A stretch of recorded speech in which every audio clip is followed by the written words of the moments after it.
ಅಶ್ವಿನಿ ಗೌಡ ಗೆಲ್ಲಬಾರದು ಎಂದ ಜಾಹ್ನವಿ ಅವರು.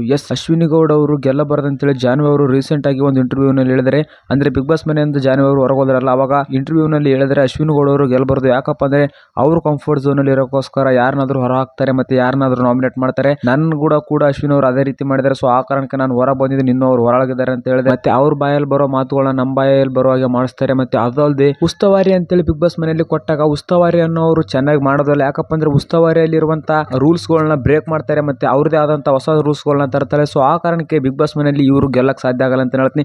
ಇನ್ನೊಂದೇನಪ್ಪ ಅಂದ್ರೆ ಟಾಸ್ಕ್ಗಳು ಆಡ್ತಾರೆ, ಬಟ್ ಟಾಸ್ಕ್ಗಳು ಯಾವತ್ತು ವಿನ್ ಆಗೋಗಿ ಆಡಲ್ಲ, ಯಾವತ್ತು ಸೋಲಾಗಿ ಆಡ್ತಾರೆ ಅಂತ ಹೇಳ್ತೀನಿ. ಎಲ್ಲ ಟಾಸ್ಕ್ಗಳಲ್ಲಿ ತಾವು ಭಾಗವಹಿಸಬೇಕಂತಾರೆ, ಮತ್ತೆ ಉಳಿದ ಕಂಟೆಸ್ಟೆಂಟ್ಗಳೆಲ್ಲ ಏನ್ ಮಾಡ್ಬೇಕು. ಸೊ ನನಗನ್ಸೋ ಪ್ರಕಾರ ನಾನು ಇವ್ರಿಗೆ ಸಪೋರ್ಟ್ ಮಾಡ್ಕೊಂತಾನೆ ಹೊರ ಬಂದಿನ ಅಂತ ನನಗನ್ಸುತ್ತೆ ಅಂತೇಳಿ ಜಾಹ್ನವಿ ಅವರು ಹೇಳಿದಾರೆ ಅಂತ ಹೇಳ್ಬೋದು. ಸೊ ಜಾಹ್ನವಿ ಅವರು ಇನ್ನೊಂದು ಏನ್ ಹೇಳಿದಾರಪ್ಪ ಅಂದ್ರೆ, ಅಶ್ವಿನಿ ಗೌಡ ಅವರು ಗೆಲ್ಲಿಲ್ಲ ಅನ್ನೋದು ನಂದು ಕೂಡ ಒಂದು ಆಸೆನೆ, ಬಟ್ ಅದು ಸಾಧ್ಯ ಆಗಲ್ಲ ಅಂತ ಅನ್ಕೋತೀನಿ. ಯಾಕಪ್ಪ ಅಂದ್ರೆ ಅವರ ಒಂದು ವರ್ತನೆ ಅವರಿಗೆ ಸೋಲಿಸುತ್ತೆ ಅಂತ ಹೇಳ್ತೀನಿ.